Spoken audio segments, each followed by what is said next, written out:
Channel sir Tarunvani exclusive channel for ICSE board students. और आज बारी है वाटर रिसोर्स। कहेंगे सर वाटर रिसोर्स, कल्पना करिए कि आपके घर में पानी नहीं आ रहा है। इमेजिन करके बताइए कि आपका एक दिन भी बिना पानी के गुजारना मुश्किल है। नामुमकिन तो नहीं है, पर बहुत मुश्किल है। सोचिए आप मुंह कैसे धोएंगे, ब्रश कैसे करेंगे, नहाएंगे कैसे, घर में मम्मी खाना कैसे पकाएगी, सोचिए घर में साफ सफाई कैसे होगी। तो water, so water is a very precious resource which is available to all of us free of cost। सब कुछ हमारे आसपास हमारी प्रकृति में मिल रहा है, पर हम इस वाटर रिसोर्स का क्या यूज कर रहे हैं। तो कौन कौन से सोर्स ऑफ वाटर है हमारे पास अवेलेबल, आइए समझते हैं। तो सबसे पहले ये वाटर रिसोर्स है क्या। तो पानी जो नेचुरली हमारे आसपास अवेलेबल है, हमारी अर्थ पे अवेलेबल है, जिसका हम पोटेंशियल यूज कर पाते हैं, उन सबको कहते हैं वाटर रिसोर्स। मतलब water that is available to us, वो सारा natural water that is occurred on the earth and we can make use of it is called as a water resource। ये तो आप जान गए। अब वाटर किस रूप में अवेलेबल है। वाटर आपको lakes, ground water, rain water, ocean water, rivers, spring, wells, हाँ कितने सारे रूपों में पानी आप देखते हैं। इन अलग अलग जगहों से हम पानी का यूज करते हैं। बात करते हैं जो अगर पानी 100% जो भी धरती में पानी है उसका आपको हिसाब देता हूं। 97% पानी आपका ओशन के रूप में है। मतलब 97% ऑफ द टोटल वाटर आप और मैं यूज नहीं कर पाएंगे, क्योंकि ये पानी नमकीन है, खेतों में भी काम नहीं आएगा, पीने के भी योग्य नहीं है। So unfit for irrigation and unfit for drinking and daily use. हमारे बहुत काम का नहीं है। 97% पानी ह्यूमन कंजम्पशन के लायक नहीं है। बचा कितना, बचा 3%। हाँ भाई 97% पानी तो सॉल्टी वाटर है, बचा 3%। उस 3% में से 2.3%, कितना 2.3% वाटर जो है वो आइस कैप्स में है, जो नॉर्थ पोल में और साउथ पोल में जो पोलर आइस कैप्स हैं, जहां अंटार्कटिका है, जहां पर पोल्स रीजन है ना, जहां आर्टिक रीजन है, उन रीजन में आइस के रूप में ट्रैप्ड है, लॉक्ड है पानी। ये भी पानी हम नहीं यूज कर पा रहे। बचा कितना पानी, बचा 0.7%। 2.3 के बाद कितना बचा, सिर्फ 0.7%। तो जो पानी आपके घर में आ रहा है, आपके घर में बोरिंग लगी हुई है उससे पानी आ रहा है, आपके घर में कोई ग्राउंड वाटर का दूसरा सिस्टम सोर्स है उससे पानी आ रहा है, पाइपलाइन से आ रहा है, कहीं आपने हैंडपंप देखा होगा, हाँ हैंडपंप देखा होगा, वो पानी है। तो रिवर है आसपास, लेक है आसपास, आपके शहर में जहां आप रहते हैं वहां कोई लेक है आसपास, ये सारे सोर्स मिला दो तो सिर्फ और सिर्फ 0.7% वाटर। तो ये 0.7% fresh water is use for human consumption. आप समझ सकते हैं कितना लिमिटेड पानी हमारे पास कंजम्पशन के लिए, हाँ हमारी खेती बाड़ी के लिए, हमारे घर में खाना पकाने के लिए, हमें नहाने के लिए, ब्रश करने के लिए, इन सब के लिए सिर्फ 0.7% पानी ही अवेलेबल है। समझ में आ गया। बात करेंगे जो वाटर अवेलेबल है, नेचुरल वाटर हम बात कर रहे हैं जिसको, वो सरफेस वाटर के रूप में ही है। वो पानी जो आप ओवर द ग्राउंड देखते हैं। अब बारिश पड़ी, बारिश का पानी आपको नदियों में चला जाएगा, आसपास लेक्स होंगे वहां चला जाएगा, कहीं स्प्रिंग होंगे वहां चला जाएगा, कहीं वाटरफॉल होंगे वहां चला जाएगा, कहीं वेल होगा वहां चला जाएगा। ये सब पानी क्या है, सरफेस वाटर है। ज्यादातर ये पानी सरफेस के बाद सॉइल से सीप करता हुआ कहां चला जाता है, अंडरग्राउंड में चला जाता है। तो ये है सरफेस वाटर जो कि नेचुरल सोर्स ऑफ वाटर है। दूसरा वाटर रिसोर्स कौन सा है हमारे पास, ग्राउंड वाटर। ये पानी हमारे water level of the water table पर नीचे पहुंच जाता है। सर वाटर टेबल, पानी का कोई टेबल होता है क्या। हाँ पानी का टेबल होता है जो वाटर अवेलेबल है बिलो द पोरस रॉक। हमारी धरती में जो टॉप लेयर की सॉइल है जिसको हम टॉप सॉइल कहते हैं, उसके बाद आती है सब सॉइल, उसके नीचे आता है पोरस रॉक और उसके नीचे होता है नॉन पोरस रॉक। तो जो वाटर नॉन पोरस रॉक के ऊपर है वही है ये ग्राउंड वाटर। तो ये ग्राउंड वाटर हमें अवेलेबल हो जाता है जब हम क्या करते हैं, बोरिंग कर लेते हैं, हम कहीं कुएं खुदवा देते हैं, हम कहीं ट्यूबवेल खुदवा देते हैं, तो ग्राउंड से पानी ले लेते हैं। ठीक है, ये ग्राउंड वाटर कैसा पानी है, the water which is collected below the surface of the land. Surface वाला था पहला, दूसरा है क्या, सरफेस के नीचे। कुछ जगह ऐसी भी है हमारी धरती में जहां पर ये नेचुरली पानी अपने आप बाहर निकलता है। ऐसा कहां होता है, ऐसे प्लेसेस को हम कहते हैं एक्वाफर या एक्वीफर। ये वो प्लेसेस है हमारी धरती में जहां पे ग्राउंड वाटर नेचुरली क्या हो जा रहा है, ऊपर आ जा रहा है। क्लियर है। बात करेंगे नीड टू कंजर्व वाटर। क्या जरूरत है पानी को बचाने की, कंजर्व करने की। क्या कोई जरूरत है पानी को कंजर्व करने की। हाँ भाई, पानी एक नेचुरल रिसोर्स है और मैंने और आपने इसको धीरे धीरे एक्सप्लॉइट करना शुरू कर दिया है। आपने और मैंने पानी को बर्बाद करना शुरू कर दिया है। तो एक्सप्लॉइटेशन की वजह से हमारी धरती का ग्राउंड वाटर धीरे धीरे कम हो रहा है। आप कल्पना करिए, अगर आप बड़े शहर में रहते हैं, आप बॉम्बे में रहते हैं, आप दिल्ली में रहते हैं, हाँ आप किसी बड़े मेट्रो टाउन में रहते हैं, वहां पर पानी बहुत लिमिटेड टाइम के लिए आता है और लिमिटेड क्वांटिटी में ही अवेलेबल होता है। हाँ मैं आपसे कह रहा हूं जो मेरे सुपरस्टार हैं और जो मेट्रो टाउन में रहते हैं वो अपना एक्सपीरियंस शेयर कर सकते हैं। कि उनके उनके घरों में पानी जो आता है वो रूफटॉप टैंक से आता है ना। ग्राउंड वाटर का पानी या रिवर का पानी क्या होता है, उनकी टैंक्स में भर दिया जाता है और फिर वहां से वो एक लिमिटेड पॉइंट ऑफ पानी ही पानी का यूज कर पाते हैं। तो पानी क्या हो रहा है, बहुत तेजी से हम क्या कर रहे हैं, खत्म कर रहे हैं, एक्सप्लॉइट कर रहे हैं, बर्बाद कर रहे हैं। लॉस ऑफ वेजिटेशन हो रहा है वहां पर जहां पर क्या हो रहा है, रेनफॉल नहीं है, जहां पे ग्राउंड वाटर अवेलेबल नहीं है। हाँ, राजस्थान में क्या हो रहा है, जैसलमेर में क्या हो रहा है, वहां पर पानी अवेलेबल नहीं है, रेनफॉल का लेवल बहुत कम है, 9 मिलीमीटर है जैसलमेर में रेनफॉल, 9 मिलीमीटर, समझ रहे हैं, ड्रॉट लाइक कंडीशन है वहां पर। दूसरा है इरिगेशन की वजह से हमें पानी की जरूरत बहुत बढ़ रही है। हमारे जो क्रॉपलैंड्स हैं, हमारी जो फील्ड्स हैं, अरे खेतों को पानी चाहिए, तो पानी देना खेतों को क्या कहते हैं, irrigation, giving water to the fields, तो इज कॉल्ड एज इरिगेशन। तो उसके लिए पानी चाहिए। हमारी पॉपुलेशन बढ़ रही है, मैंने कहा पानी एक बेसिक नेसेसिटीज है, एक जैसे कहते हैं रोटी कपड़ा मकान जरूरी है, वैसे पानी भी जरूरी है, और पॉपुलेशन बढ़ रही है तो पानी सबको चाहिए। And last but not the least, हमने वाटर रिसोर्सेज के रूप में जो अंडरग्राउंड वाटर है, रिवर है, उन सबको गंदा कर रखा है। आप कभी जाइए, जहां आप जिस शहर में रहते हैं वहां अगर आपके पास नदी है, जाइए, आपको उस गंदगी दिखाई देगी। दिल्ली में चले जाएंगे तो वहां यमुना है, बाप रे, बहुत गंदा पानी है यमुना का, आप उसका वो पानी को पी नहीं सकते, या इवन नहा भी नहीं सकते, नहाइएगा भी नहीं, वैसे भी बहुत ही डेंजरस पानी है, क्योंकि सारा इंडस्ट्रियल वेस्ट, सारा डोमेस्टिक वेस्ट सब यमुना जी में जा रहा है। यही हाल गंगा जी का भी है। तो देखा हमने रिवर्स को क्या बना दिया है, dumping ground of wall waste, बर्बादी हम कर रहे हैं। तो इसीलिए बहुत जरूरी है कि हम इन वाटर को कंजर्व करें, बचा लें आज, वरना आने वाले समय में एक बड़ी त्रासदी आने वाली है। मैं आपको बता दूं आज, एक समय ऐसा आएगा जब पानी के लिए थर्ड वर्ल्ड वॉर हो जाएगा, विश्व में पानी के लिए त्राहिमाम बचेगा। आपको पता है रिसेंटली दुबई ने क्या किया, दुबई ने, जो कि आपको मालूम है एक रेगिस्तान इलाका है, अरेबियन डेजर्ट में है दुबई, सऊदी अरेबिया, वहां के देशों की टेक्नोलॉजी और अच्छी है हम लोगों से, तो वहां ने आर्टिफिशियल रेन करा दी। और आपको पता है इतनी ज्यादा रेन हो गई, इतनी ज्यादा रेन हो गई कि हजारों लाखों करोड़ों का क्या हो गया, नुकसान हो गया। बारिश इतनी ज्यादा हो गई कि दुबई जिस शहर में पानी नहीं है वहां पर एक्सेस रेन हो गई, और उस रेन की वजह से बहुत नुकसान हुआ दुबई को, बहुत बहुत बड़ा नुकसान हुआ, क्योंकि उन्होंने आर्टिफिशियल। तो हम नेचर के साथ खिलवाड़ कर रहे हैं, हम इंसान इतने लालची हो गए हैं कि हर जगह सिर्फ अपना फायदा सोच रहे हैं। तो हमने वाटर का भी क्या कर दिया है, मैंने कहा ना, का मिसयूज करना शुरू कर दिया है। तो अब कंजर्वेशन करने के लिए क्या तरीका है, मैंने कहा हम लोग भारतीय लोग जो है वो बहुत पुराने जमाने से क्या कर रहे हैं, पानी को बचाना सीख चुके हैं। आपके और मेरे घर में आपके पेरेंट्स भी आपको डांटते होंगे अगर आप वॉश बेसिन में पानी का नल खुला रखते हैं, या आप वॉशरूम्स में अपने पानी को वेस्ट करते हैं, क्या कहते हैं, मैं श्योर हूं कि हमारे पेरेंट्स, आपके और मेरे पेरेंट्स हमको डांटते हैं, समझाते हैं, कहते हैं बेटा पानी वेस्ट मत करो, क्योंकि वो जानते हैं हमारे यहां वाटर का बहुत इंपॉर्टेंस है, जल जीवन है। कहते हैं कि पानी के बिना आपकी लाइफ, मेरी लाइफ संभव नहीं है। तो हमें पानी को कंजर्व करना है, बचाना है, उतना यूज करना है जितना हमारी जरूरत है। तो रेन वाटर हार्वेस्टिंग एक अच्छा तरीका है। रेन वाटर हार्वेस्टिंग तो समझ में आता है कि जब क्रॉप्स उग जाते हैं तो क्रॉप्स को क्या करते हैं, कट करते हैं। Cutting of the ripe crops is called as harvesting. तो यहां पर क्या करना है, बारिश के पानी को कलेक्ट करना है, स्टोर करना है और अपने फ्यूचर यूज के लिए रखना है। This process is called as rain water harvesting. याद रखिएगा, जो हम चैप्टर कर रहे हैं ये चैप्टर आपको मिस नहीं करना है। बोर्ड के पॉइंट ऑफ व्यू से कह रहा हूं, 5 चैप्टर्स आपको एकदम थरो करने हैं, एकदम बेस्ट ऑफ द बेस्ट करने हैं। उनमें से ये चैप्टर वाटर रिसोर्स भी है, ठीक है। तो वाटर की हार्वेस्टिंग की टेक्निक मैं आपको एक स्क्रीन में दिखा दूं, डायग्राम आना चाहिए आपको। देखिए छतों में गिरने वाला पानी, जहां पर रेन वाटर गिर रहा है वो है छत। ये है जो छत जहां पे बारिश का पानी गिर रहा है। ये बारिश का पानी छत की रूफ से होते हुए पाइप्स द्वारा छत में रखे टैंक में कलेक्ट हो जा रहा है, या ग्राउंड में हमने क्या रखा है, एक स्टोरेज टैंक बना रखी है जो छत के पानी से आने वाला रेन वाटर को कलेक्ट कर रही है, ठीक है। और अगर कहीं और छत में पानी कलेक्ट हो रहा है, जैसे ये छत का फ्लैट सरफेस है, यहां पानी कलेक्ट हो रहा है, तो कॉन्ड्यूट शब्द का मतलब होता है पाइपलाइंस या सिंपली पाइप्स। पाइप की मदद से यह पानी अंडरग्राउंड रिचार्ज हो रहा है। देख लीजिए, आपके घर में एक गहरा पिट खोद दिया गया है और इस पिट में क्या कर दिया है, ये रेन वाटर चला जा रहा है। ये रेन वाटर नियर बाय जो वेल है, कहीं कुआ है, उससे कनेक्टेड है, वहां उसको रिचार्ज कर रहा है। अब इस रेन वाटर का हम फ्यूचर में यूज कर सकते हैं, ठीक है। ये है क्या, रेन वाटर हार्वेस्टिंग। क्लियर? क्या होता है रेन वाटर हार्वेस्टिंग, डेफिनेशन से समझते हैं। एक मेथड है जिसमें हम कलेक्ट करते हैं, स्टोर करते हैं रेन वाटर, और इसका यूज कर सकते हैं। कहां यूज करते हैं, मैंने कहा ग्राउंड वाटर को या सरफेस वाटर को रिचार्ज करने के लिए, क्योंकि हम इन्हीं से पानी वापस लेते हैं, तो इसको भर देना, रिचार्ज कर देना। दूसरा, पानी का लॉस प्रिवेंशन करना है, सीपेज से लॉस प्रिवेंशन करना है,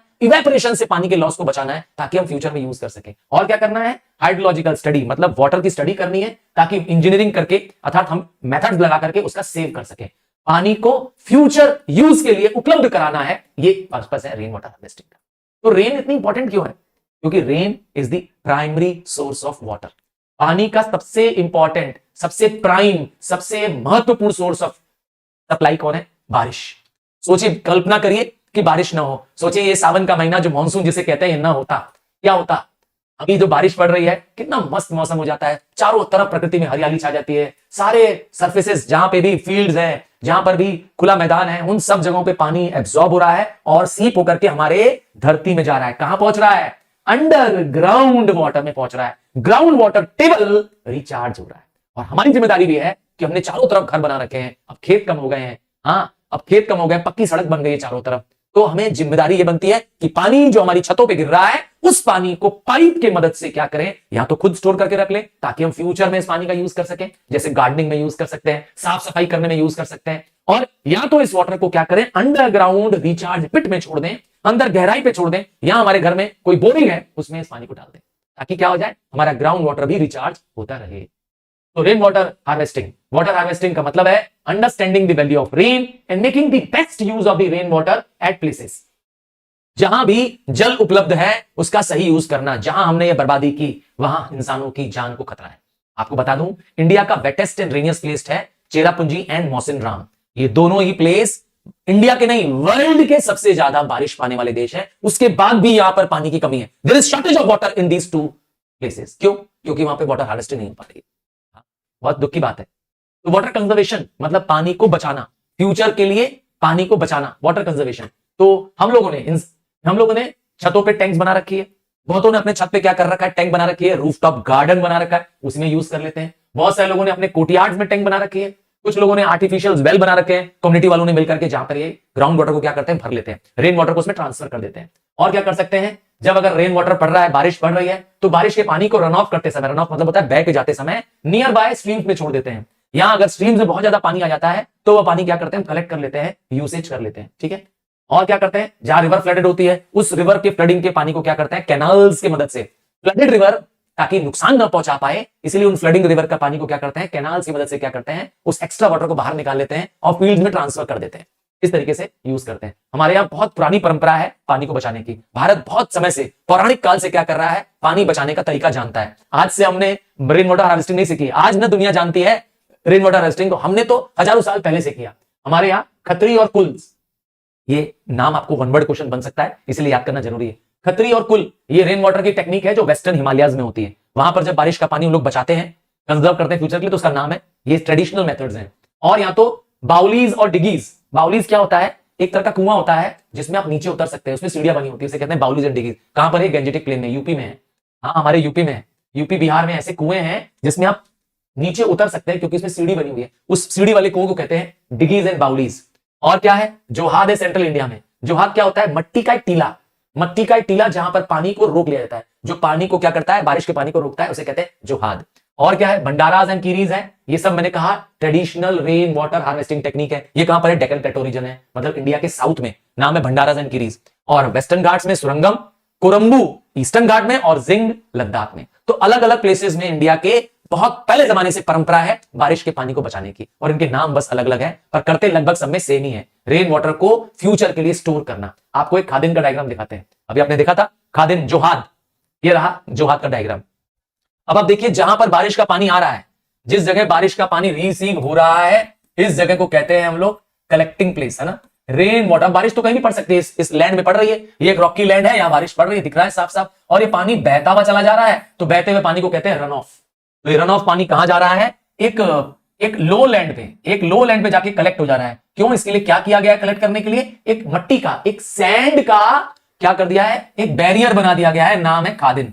खादिन क्या है, एक सैंड बैरियर है, मट्टी का एक बैरियर। सैंड का क्यों बनाया, सीमेंट का क्यों नहीं बनाया, या आयरन का क्यों नहीं बनाया, आयरन रस्ट कर जाएगा। सैंड क्या करेगी, फिल्टर का काम करेगी। तो रेन वाटर यहां पर आएगा और इस सैंड बैरियर की वजह से, इस सैंड बैरियर की वजह से रुक जाएगा, और यहां पानी कलेक्ट हो जाएगा। यहां से पानी सीप करके अंडरग्राउंड चला जाएगा, मतलब ग्राउंड वाटर भी रिचार्ज हो जाएगा हमारा। ये हमारा जो ग्राउंड वाटर है इसमें भी पानी भर जाएगा, और नियर बाय जहां पर डग वेल्स है, जहां पे कुएं हैं, उसमें भी पानी क्या हो जाएगा, सप्लाई बढ़ जाएगी।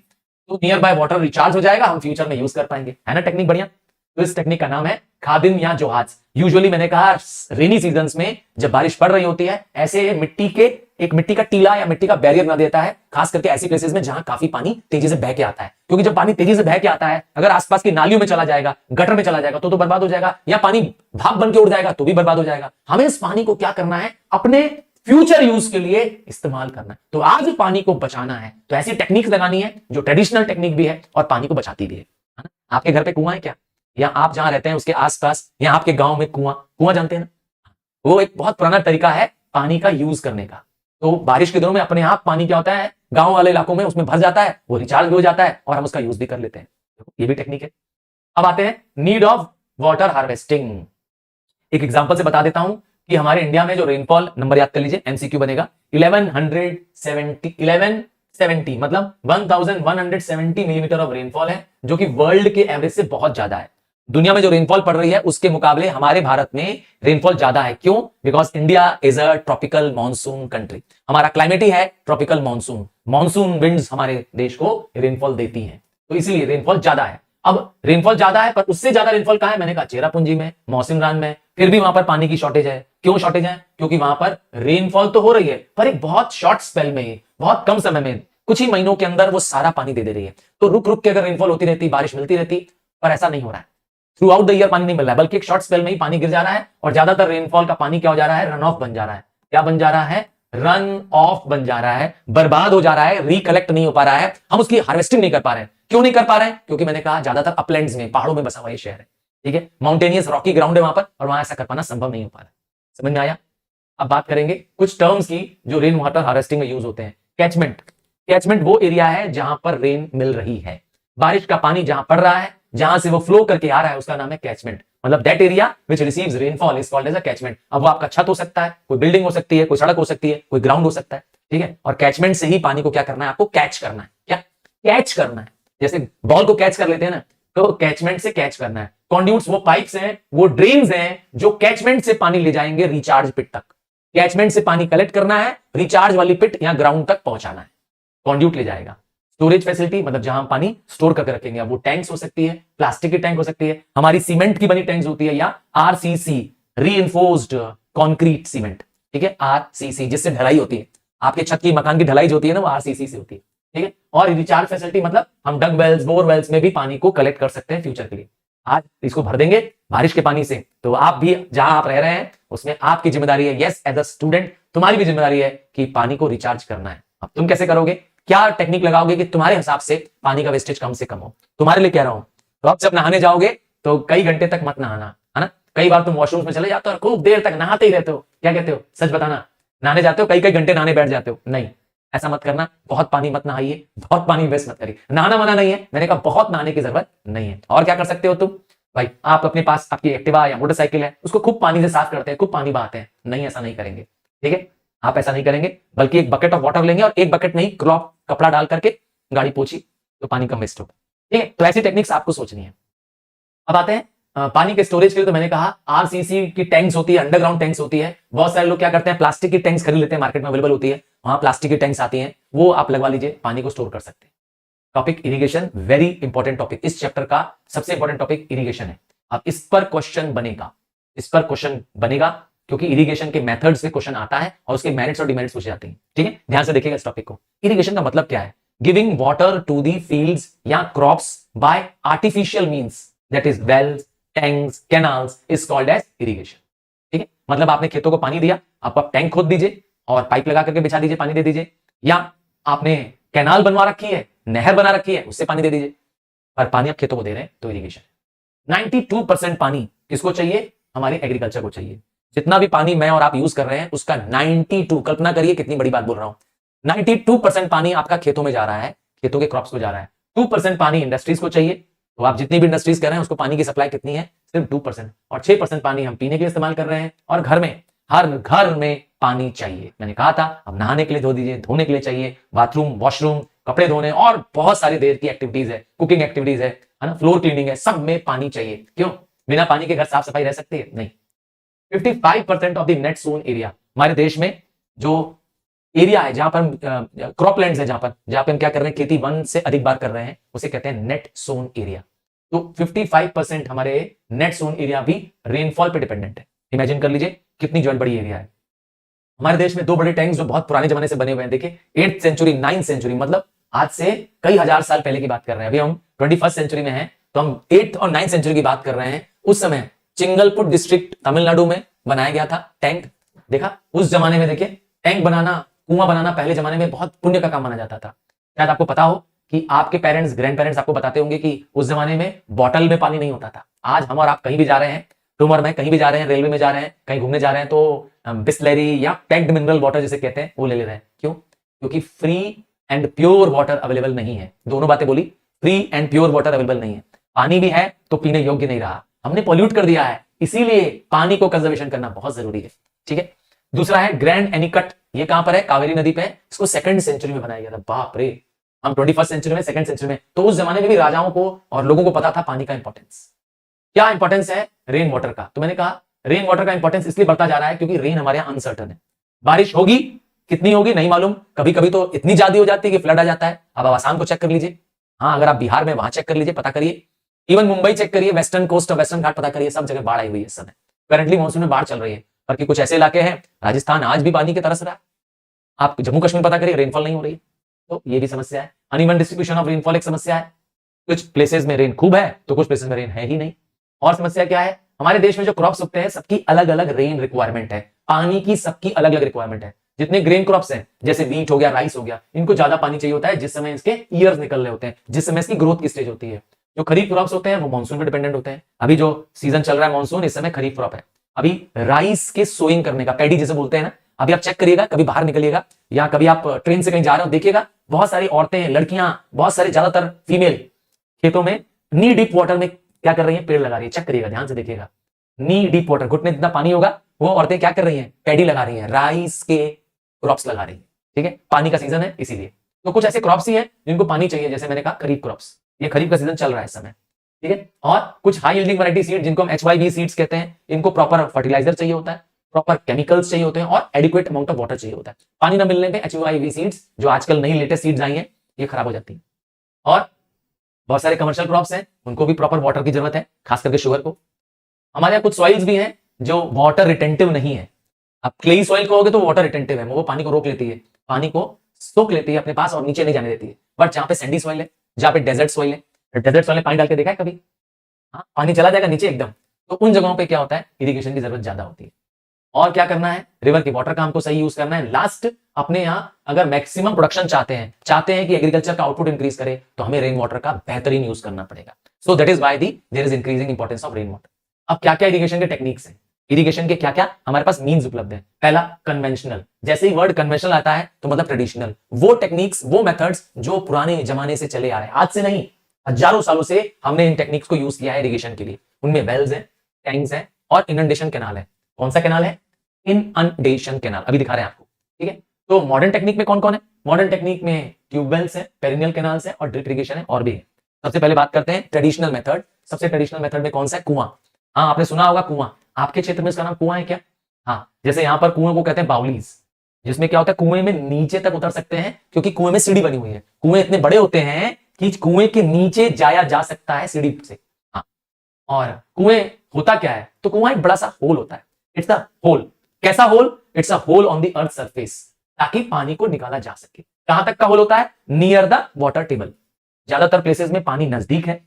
हाँ, पानी नजदीक है, थोड़ा ही खोदने पर, थोड़ा सा डग करने पर वो पानी सामने आ जाता है, तो कुआं बन जाता है।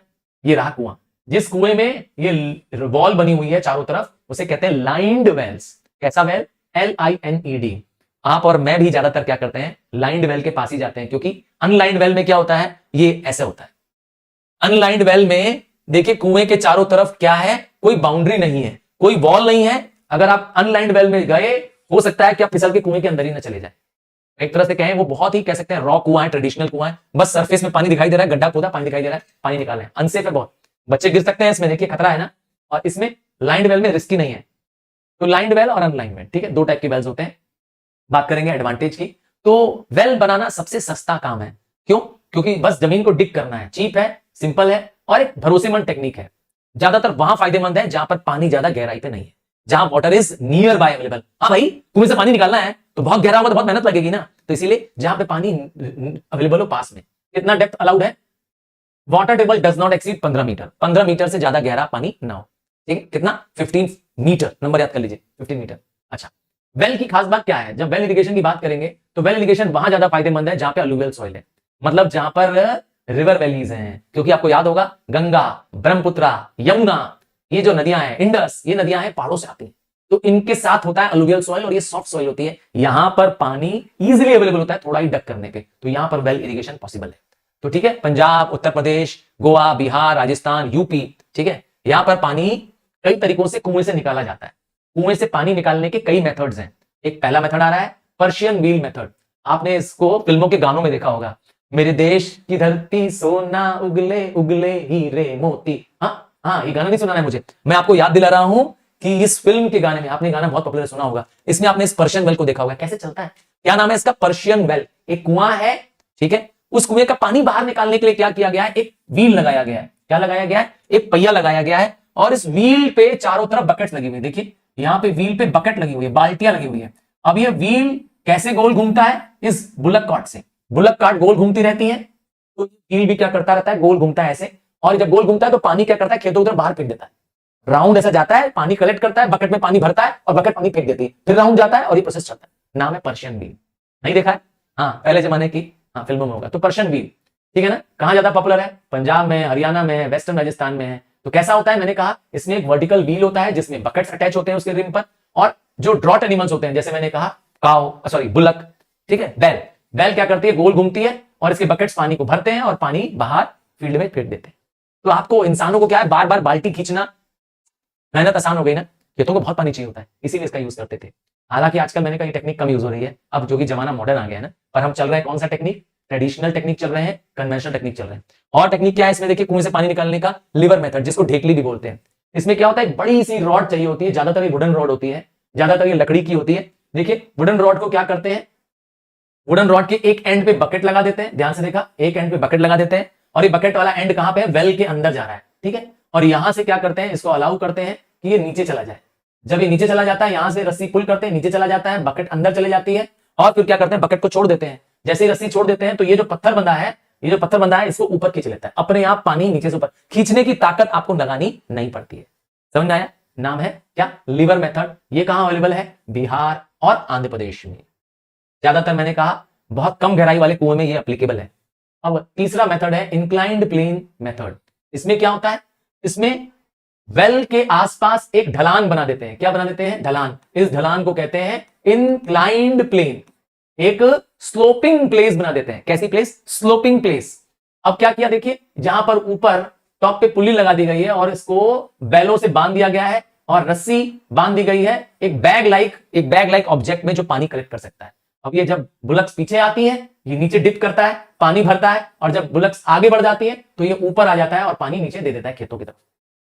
ठीक है, सारा कौन मेहनत कर रहा है? देखा, आप देखें, अपनी मेहनत को कम करने के लिए फार्मर्स ड्रॉट एनिमल्स का इस्तेमाल कर रहे हैं। ड्रॉट एनिमल्स कौन होते हैं? वो एनिमल्स जो फार्म में काम करते हैं। एक एनिमल्स जो खेतों में काम करें, जैसे एक मैंने कहा बैल, ठीक है, उसे कहते हैं ड्रॉट एनिमल्स। क्लियर है? एक एनिमल होते हैं मिल्च एनिमल, ये दूध देने के लिए होते हैं। तो क्या फायदा है? वेल इरिगेशन के इतने टेक्निक्स पढ़े हम लोग ने पानी निकालने के लिए, क्या फायदा है? तो मैंने कहा वेल इरिगेशन सस्ता है, कम खर्चे में होता है, बनाने में बहुत ज्यादा कॉस्ट नहीं होती है, और आपको तो पता ही इंडियन फार्मर्स बेचारे पुअर होते हैं, तो उनके लिए इजी है। और ऑक्शंस अवेलेबल है, बैल अवेलेबल है उनके पास, गांव में किसानों के पास बैल अवेलेबल है, खेती के भी काम आ जाएगा और पानी भी निकाल लेगा। और क्या कर सकते हैं? पंप या ट्यूबवेल्स भी इसी में लगाया जा सकता है। ऐसे वेल्स में, ऐसे कुओं में जहां पर क्या कुआं बहुत गहरा हो गया है, वहां पर क्या करते हैं? आप पंप भी लगा सकते हैं। हाँ। बुराई क्या है? ज्यादातर ये जो वेल इरिगेशन है सब जगह सेम जैसा काम नहीं करता है, क्योंकि पानी का डिस्ट्रीब्यूशन सब जगह अलग अलग है। कहीं वेल नियर बाय है, जहां ज्यादा कम गहराई नहीं है, वहां तो दिक्कत नहीं है, पर जहां बहुत गहरा है वहां दिक्कत है। और कुछ जगहों पे वेल डिग करना बहुत मुश्किल है। ज्यादातर कौन सी एरिया में? हिली रीजन्स में, जो नॉर्थ में है, या स्टोनी एरियाज जो कि हमारे इंडिया के साउथ में है। हमारे इंडिया का जो पेनिनसुलर रीजन है, जिसे हम डेक्कन प्लेटो रीजन कहते हैं, हाँ भाई, डेक्कन प्लेटो, जहां पे वेस्टर्न और ईस्टर्न घाट के बीच का रीजन है, यहां पे वेल इरिगेशन पॉसिबल नहीं है। सर क्यों? यहां पर जो डेक्कन इंडिया में, साउथ इंडिया में पॉसिबल क्यों नहीं है यहां पर? तो यहां पर मैंने कहा जो ग्राउंड है वो प्लेटोई रीजन है, मतलब स्टोनी रीजन है, कुआं खोदने के लिए सॉफ्ट सॉइल नहीं है, इसलिए मुश्किल है डिग करना। और ज्यादातर वेल जल्दी ड्राई अप हो जाते हैं या उनका पानी बहुत जल्दी क्या हो जाता है, लोअर हो जाता है। और बुराई क्या है, कुछ वेल्स डिपेंड करते हैं इलेक्ट्रिसिटी पे, पानी पंप करने के लिए डीजल पे, जो फार्मर्स के लिए बहुत मुश्किल है, बुराई भी है। बात करते हैं अगला टाइप का वेल, ट्यूब वेल। हाँ, ट्यूब वेल एक बोर वेल जो ट्यूब के रूप में जाएगा। कुएं बड़े होते हैं, वेल बड़ा होता है, ध्यान समझिएगा। वेल में तो अगर आप गिर के तो नहीं चले जाएंगे, पर ट्यूब वेल बहुत छोटा सा होल होता है जिसमें एक पर्टिकुलर सा होल और ज्यादा डीप होता है। तो ट्यूब वेल ज्यादा डीप होता है और 20 से 30 मीटर, कितना, 20 से 30 मीटर तक नीचे पानी कलेक्ट कर सकता है, जिसमें बिजली लगाई गई होती है। ज्यादातर ट्यूब वेल में पंप लगा है, देखिए इसमें पानी निकल रहा है, एक बड़ा मोटा सा पानी का सप्लाई निकल रहा है, देखा, ये है ट्यूब वेल।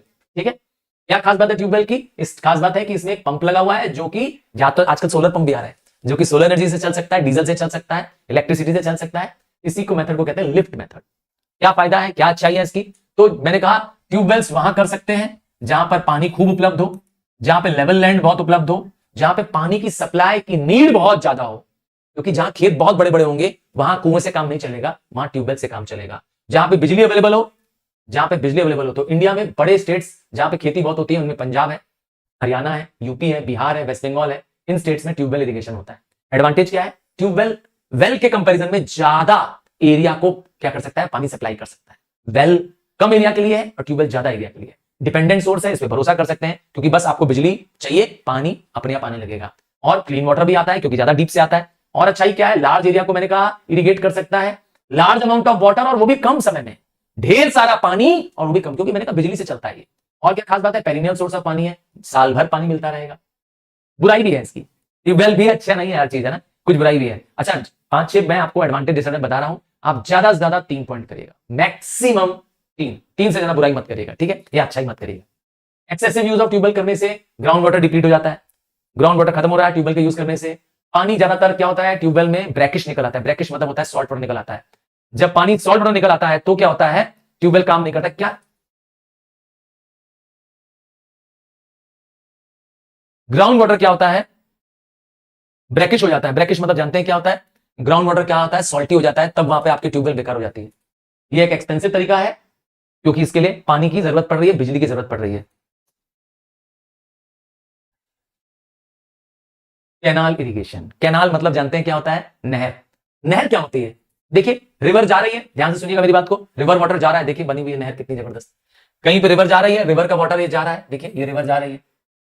आपने क्या किया, रिवर से एक रास्ता कट कर लिया, तो इस रिवर वाटर से जो पानी जा रहा है आपने अपने फील्ड की तरफ मोड़ लिया, बस इसे कहते हैं कैनाल इरिगेशन। समझ में आ रहा है कैनाल इरिगेशन क्या होता है। तो इंडिया के पास दुनिया का लार्जेस्ट कैनाल सिस्टम है, लार्जेस्ट। अब कैनाल 2 टाइप के हैं, जिसमें से इनंडेशन कैनाल जो है, ये वो कैनाल है जहां पर एक बैरेज नहीं लगाया गया है। क्या, फिर से कीवर्ड सुनिए, जहां पर एक बैरेज या डैम नहीं बनाया गया है। दिखाता हूं, ध्यान से देखिएगा। एक रिवर है, ये जा रही है, अज्यूम करते हैं गंगा नदी है ये, ठीक, ये गंगा नदी जा रही है, यहां से रास्ता काट करके कैनाल बना दिया गया। तो अगर इसमें जो पानी आ रहा है, यहां पानी को रोकने के लिए, यहां पर पानी को रोकने के लिए यहां पर बैराज नहीं बनाया गया, डैम नहीं बनाया गया, तो क्या होगा, तो ये जितना भी एक्सेस पानी है सब यहां चला आएगा, जितना भी ओवर फ्लडिंग हो रही है सब पानी खेतों के अंदर घुस जाएगी। ये समस्या है इनंडेशन कैनाल की। इनंडेशन कैनाल में पानी डायरेक्टली रिवर से कैनाल में चला जाता है, बिना किसी डैम बनाए, बिना किसी बैरेज बनाए। डैम मतलब होता है एक तरह की वॉल क्रिएट करना, नहीं बनाते हैं, समझ गए। ये पानी excess water of the river को ले आता है, और जब रिवर फ्लड में होती है तो आसपास की फील्ड को भी फ्लडिंग कर देता है। इसका मतलब यह कैनाल बहुत यूजफुल कैनाल नहीं है। जब रिवर में फ्लड है, पानी पहले से रिवर में बहुत ज्यादा भरा हुआ है, वो सारा पानी क्या होगा, कैनाल के रास्ते खेतों में चला जाएगा, खेती भी बर्बाद हो जाएगी, समझ गए। तो ये कैनाल बहुत यूजफुल नहीं है। It supplies water only when river is in flood. River में फ्लड है तो पानी यूज हो पाएगा, मतलब तो खेतों में भी फ्लड आ जाएगा, ठीक है, इसलिए बहुत अच्छा कैनाल नहीं है।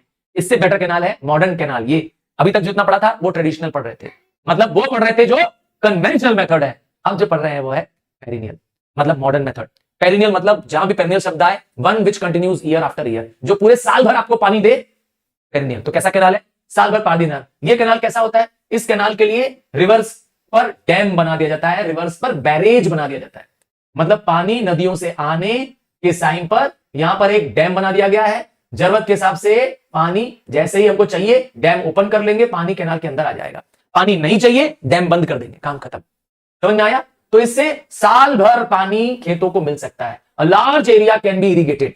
और रिवर को फ्लडिंग हो रही है तो डैम खोल करके फ्लड का पानी कम भी किया जा सकता है। तो flooding of the reverse can be checked. तो ये डैम, ये कैनाल ज्यादा फायदेमंद है। और हमारे बहुत सारे स्टेट्स है, यूपी है, एमपी है, इनमें बहुत ज्यादा ही पॉपुलर है। अब आता है इनके एडवांटेज। तो मैंने बताया इनंडेशन कैनाल ज्यादा फायदेमंद नहीं है, क्योंकि जब रिवर में फ्लड होगा तब वो पानी देगा। और हम लोग बात कर रहे हैं ऐसा कैनाल जो साल भर पानी दे, पेरिनियल कैनाल। जहां रेन डेफिशिएंसी है वहां भी बड़े फायदेमंद है, मतलब जहां बारिश ठीक से नहीं पड़ती है पानी मिल जाएगा। जहां पे एरिड एरिया है, ड्राई एरिया है, खास करके रेगिस्तान वाला इलाका, वहां पर तो ये अमृत का काम करता है, क्योंकि रेगिस्तान के बड़े इलाकों में इसकी जरूरत पड़ रही है। जानते हैं कैनाल इरिगेशन की वजह से ही पंजाब और हरियाणा को आजकल इंडिया का ग्रीनरी कहा गया है। ग्रीनरी मतलब अनाज पैदा करने का सबसे बड़ा स्थान। हमारे यहाँ व्हीट और राइस सबसे ज्यादा कहां उग रही है? यस, पंजाब और हरियाणा में उग रही है। तो किसकी वजह से? Because of the canal. और न्यूक्लियस ऑफ ग्रीन रेवोल्यूशन, हमारे देश में जब ग्रीन रेवोल्यूशन आया, जिसे हम हरित क्रांति कहते हैं, मतलब sudden and explosive rise in the production of food grain हुआ, तो शुरुआत कहां से हुई? पंजाब हरियाणा से। ठीक है, तो किसकी वजह से हो पाई? ऐसा क्यों पाया? क्योंकि वहां पानी की सप्लाई थी। ठीक है, तमिलनाडु में भी कैनाल इरिगेशन है। अब बुराई भी है कैनाल इरिगेशन की, सिर्फ अच्छाई नहीं होगी, बुराई भी है। पहली बुराई क्या है कैनाल इरिगेशन की? कैनाल इरिगेशन से एक्सेसिव वाटर मिलता है। जहां पर प्लेसेस अपलैंड्स नहीं है, जहां पे ऊंची प्लेसेस नहीं है, वहां पर क्या होता है? पानी का टेबल ज्यादा हो जाने की वजह से कल्टिवेबल सॉइल डूब जाती है। अक्सर खेत पानी में डूब जाते हैं, कैनाल का एक्सेस वाटर खेतों में चला जाता है, हम कहते हैं वाटर लॉगिंग हो जाना। और तो और पानी का ज्यादा देर तक फ्रीज में रहने की वजह से वहां पे स्वैम्प बन जाता है। स्वैम्प्स मतलब होता है दलदल बन जाना। अब वहां पर आप खेती नहीं कर पाएंगे, क्योंकि excess flooding of the water cause the depletion of the growth of the plants. और क्या होता है कैनाल इरिगेशन से? कैनाल इरिगेशन से सॉइल अल्कलाइन बन जाती है। क्या बन जाती है? अब यह सॉइल खेती योग्य नहीं बनती है। ठीक है, यहां पर सॉइल अनप्रोडक्टिव हो जाती है जहां पर पानी ज्यादा होता है। और क्या होता है? पानी की एब्जॉर्प्शन कैपेसिटी खत्म हो जाती है। आइए एक irrigation method, tank. Tank is a bund. Tank is an open land which has a lower base and which collects the rainwater. बस एक ऐसी प्लेस जहां पर लोअर लैंड है, जहां पर जो बेस है वो और एरिया से नीचे है, तो आसपास जहां बारिश पड़ रही है इसका पानी बह करके क्या हो जा रहा है? इसमें चला जा रहा है। तो यहां पे जो पानी कलेक्ट होगा ये टैंक इरिगेशन है। तो टैंक एक स्मॉल बंड ऑफ अर्थ है और स्टोन से बना है, नदी के आसपास बना है, जहां पर पानी कलेक्ट हो जाता है। ठीक है, हमारे इंडिया के साउथ वाले रीजन में, ध्यान से सुनिएगा, सदर्न इंडिया में जहां वेल इरिगेशन पॉसिबल नहीं है क्योंकि वहां का रॉकी ग्राउंड है, पर वहां पर टैंक इरिगेशन पॉसिबल है। ये देखिए टैंक बनी हुई कितनी बड़ी सी रेक्टेंगुलर टैंक है। ठीक है, तो टैंक इरिगेशन डेक्कन इंडिया में बहुत ज्यादा है, साउथ इंडिया में सबसे ज्यादा है। क्यों? वाई? क्यों साउथ इंडिया में, डेक्कन इंडिया में? क्योंकि जो डेक्कन में रिवर्स है वो स्नोफेड नहीं है, रेन डिपेंडेंट रिवर है, इसलिए वहां पे बहुत यूजफुल मेथड है। वहां पर जो स्ट्रीम्स भी हैं उनमें भी अक्सर रेनी सीजन में एक्सेस वाटर हो जाता है और ड्राई सीजन में रिवर्स भी ड्राई हो जाती हैं। मतलब साउथ की नदियां जो हैं वो पेरिनियल नदियां नहीं है, स्नोफेड नदियां नहीं है, जबकि नॉर्थ की नदियां, rivers of the north India, Ganga, Brahmaputra, Yamuna, Indus, they are snowfed. समझ आए? तो यहां पे पानी की आवश्यकता है। यहां के रॉक्स हार्ड है और पानी को एब्जॉर्ब नहीं करते हैं। यहां पर कुआं बनाना संभव नहीं है, पर यहां टैंक ऑटोमेटिकली बन जाता है। नेचुरल डिप्रेशंस होते हैं, वेल क्या नेचुरल गड्ढे होते हैं टैंक्स। अच्छा, यहां के लिए मैंने कहा टैंक्स इजीली बनाई जा सकती है। और सबसे ज्यादा टैंक अच्छी कहां बनती है? आंध्र प्रदेश, तेलंगाना और तमिलनाडु, साउथ के स्टेट में बनती है। एडवांटेज क्या है? मैंने बताया एडवांटेज है पानी अवेलेबल रहता है। और एडवांटेज क्या है? यहां पर और कुछ कंस्ट्रक्ट करना पॉसिबल नहीं है, यहां वेल बनाना संभव नहीं है, कैनाल बनाना संभव नहीं है, क्योंकि यहाँ की लैंड फ्लैट नहीं है, यहाँ की लैंड रॉकी है, अनइवन टेरेन है यहाँ का, तो यहां वेल बन ही नहीं पाएगा। तो यहाँ पे टैंक इरिगेशन फिजिबल है और पानी स्टोर भी कर सकती है। बुराई है कि टैंक जल्दी सिल्टेड हो जाती है, जल्दी खराब हो जाती हैं। आसपास का गंदा पानी भी टैंक में चला जाता है और वो नीचे बैठ जाता है, क्योंकि आसपास से बहता हुआ पानी टैंकों में चला जाता है। ठीक है, क्योंकि टैंक एक डिप्रेशन होता है, इससे पानी यूजफुल नहीं रहता है। और मानसून के बाद देखिए टैंक एक पेरिनियल सोर्स ऑफ इरिगेशन नहीं है, टैंक भी एक डिपेंडेबल सोर्स ऑफ इरिगेशन नहीं है, क्योंकि जब पानी चाहिए गर्मी में तब इसमें पानी होता ही नहीं है। ज्यादातर टैंक मैंने बता दिया यूजफुल नहीं है। टैंक से बहुत बड़ी एरिया है ना, एक शैलो डेप्थ की एरिया क्या होती है? वेस्ट हो जाती है, और लॉट ऑफ एरिया, और उसका पानी भी टैंक का क्या होता है? ओपन होता है, इवेपोरेट हो जाता है। बुराई क्या है? टैंक एक फर्टाइल एरिया में अगर होगा तो वो बहुत सारी फर्टाइल एरिया अब ग्रोइंग के यूजफुल नहीं रहेगी। भाई वहां पे टैंक बन गई ना, तो आप खेती कहां से करोगे उसमें? तो lot of fertile area gets used up. और टैंक से पानी लिफ्ट करना एक मेहनत का काम है, एक कॉस्टली काम है, क्योंकि टैंक से भी पानी निकाल कर खेतों तक पहुंचाना है, तो कुछ करना पड़ेगा, या तो पंप लगाने पड़ेंगे, तो आगे पैसा लगेगा, ये बुराई है। तो अभी तक जो पढ़ रहे थे उनमें सिर्फ पेरिनियल कैनाल को छोड़ दीजिए, जितना पढ़ा ऊपर सिर्फ पेरिनियल कैनाल, सब क्या थे? कन्वेंशनल मेथड थे, ट्रेडिशनल मेथड थे इरिगेशन के। और ट्रेडिशनल मेथड क्या है, मैंने कहा बहुत बेटर नहीं है। ट्रेडिशनल मेथड में वाटर का लॉसेज बहुत होता है, पानी का प्रॉपर यूसेज नहीं होता है, मॉइस्चर का लॉस बहुत है, प्रॉपर क्रॉप यील्ड नहीं है, ठीक है, बहुत कम यूसेज है। अब बात करेंगे इसके तोड़ की, जो आज हम आज के जमाने के हिसाब से इरिगेशन की टेक्निक ला रहे हैं, क्योंकि पानी को हमको क्या करना है, बचाना है ना। इस चैप्टर में बार बार पढ़ा था ना। तो पानी को बचाना है, सही यूसेज करना है, तो मॉडर्न मेथड लगाएंगे। ये ज्यादा साइंटिफिक मेथड है। उनमें सबसे पहला है फरो बना देना। फरो क्या होता है, फरो क्या होता है, देखिए देखिए फील्ड्स में, खेतों में क्या कर दिया गया है, छोटे छोटे ऐसे बंड्स बना दिए गए हैं। इसके बीच में जो गैप बच रही है यहां पर पानी सप्लाई कर देंगे इस गैप्स में, और क्रॉप्स क्या लगाएंगे, यहां टॉप पर। तो इससे फायदा क्या मिलेगा, क्रॉप्स की जो रूट्स होगी उनको पानी मिल जाएगा। आप ध्यान से देखिए, लंबे लंबे रोज बनाए गए, इन रो को कहते हैं फरोज, और इन फरोज में पानी भर दिया गया। यहां देखिए पानी भर दिया गया, ठीक है। ये मॉडर्न तरीका है खेती करने का। इसमें वाटर इज पोर्ड और directed in a flow through a narrow channel. एक नैरो चैनल बना दिया गया बीच में, रोज ऑफ क्रॉप्स के बीच में पानी सारे क्रॉप्स को मिल रहा है, इक्वल डिस्ट्रीब्यूशन मिल रहा है, यही फायदा है इसका, ठीक है। Furrow irrigation. और कैसा इरिगेशन है, स्प्रे इरिगेशन। ये क्या करता है, इस सिस्टम में एक लंबा सा पाइप होता है, एक लंबा सा होस मतलब होता है एक लंबा सा पाइप होता है, और पाइप के दूसरे एंड में एक स्प्रे गन होती है। क्या, एक लंबा सा पाइप और यहां पर होती है एक स्प्रे गन। स्प्रे गन में क्या होता है, स्प्रे गन में छोटे छोटे होल्स होते हैं, छोटे छोटे होल्स होते हैं जिससे पानी स्प्रे करके निकलता है, ठीक है। नाम समझ में आ गया, स्प्रे गन है जिससे पानी निकलता है। हालांकि ये एक्सपेंसिव मेथड है, समझ ही रहा हो, और इसके लिए कॉम्प्लेक्स मशीनरी की जरूरत है, थोड़ा दिक्कत है इसमें। सबसे best most useful and most economical method of irrigation is drip irrigation. इससे बेस्ट कुछ भी नहीं है। मतलब अगर मॉडर्न में भी सबसे बेस्ट इरिगेशन मेथड पूछा जाए, मोस्ट साइंटिफिक मोस्ट एडवांस, तो इसका नाम है ड्रिप इरिगेशन। क्यों, देखिए ड्रिप इरिगेशन के लिए क्या करते हैं, एक पाइपलाइन बिछा दी गई है, आप देख पाएंगे स्क्रीन पर, और उस पाइप में होल कर दिया गया है, छेद कर दिया गया है। छेद कहां किया गया है, छेद वहां किया गया है जहां पे रूट ऑफ द ट्री है। तो पानी डायरेक्टली ट्री की रूट्स को मिल रहा है, कहीं और पानी नहीं जा रहा है। देखिए पाइप्स के जो होल्स हैं वो कहां हैं, ठीक ट्री के जहां पेड़ लगा है उसके रूट्स के बगल में। तो there are the pores in the conduits in the pipes, ठीक है। इसमें इस सिस्टम में पानी डायरेक्टली रूट्स को मिल जाता है, डायरेक्टली रूट को मिल जाता है। इवेपोरेशन से पानी लॉस नहीं होता है, पानी बर्बाद नहीं होता है, पानी कंजर्वेशन होता है, और क्रॉप ग्रोथ भी मैक्सिमम होती है। क्योंकि क्रॉप में पत्तियों को पानी देने से ग्रोथ नहीं होती है, क्रॉप में पानी देना है तो किसको देना है, रूट्स को पानी दो, रूट नीड्स वाटर, ठीक है। दूसरा टेक्निक कौन सी है, स्प्रिंकलर। स्प्रिंकलर आपके स्कूल में लगा होगा, अगर आपके स्कूल में ग्रास फील्ड है तो ऐसा स्प्रिंकलर लगा होगा।